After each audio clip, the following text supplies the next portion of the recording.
ഭാസ്കര, എന്തിനാണ് ഭാസ്കര നീ ഇങ്ങനെ ഉറക്കത്തിൽ ശല്യപ്പെടുത്തണത്?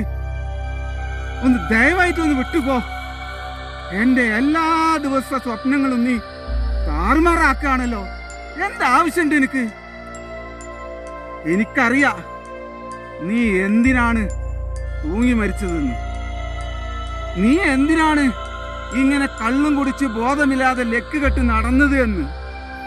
നിന്റെ വിദ്യാഭ്യാസം എങ്ങനെയാണ് മുറിഞ്ഞു പോയത് എന്ന്, നിന്റെ ബാല്യകാലം ഇരുളടഞ്ഞത് എങ്ങനെയാണെന്ന് എനിക്കറിയാം. ഇതിനൊന്നും ഞാൻ കുറ്റക്കാരനല്ലല്ലോ ഭാസ്കര.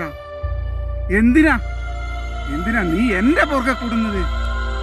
നിന്നെ നീയാക്കിയ കുറെ ആളുകൾ നിന്റെ ചുറ്റുപാടുണ്ടായിരുന്നു. അവരുടെ മുഖത്തേക്കൊന്ന് കാർക്കിച്ചു തുപ്പാനോ, ഒന്നു നേരെ നോക്കാനോ, ഒന്ന് ചെറുവിരൽ ഉയർത്താനോ നിനക്ക് കഴിഞ്ഞില്ലല്ലോ ഭാസ്കര.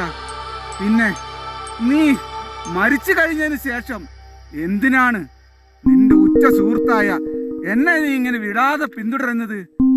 നിനക്ക് വേണ്ടി എനിക്ക് ആരോടും പടവെട്ടാൻ കഴിയില്ല, ആരോടും യുദ്ധം ചെയ്യാൻ കഴിയില്ല.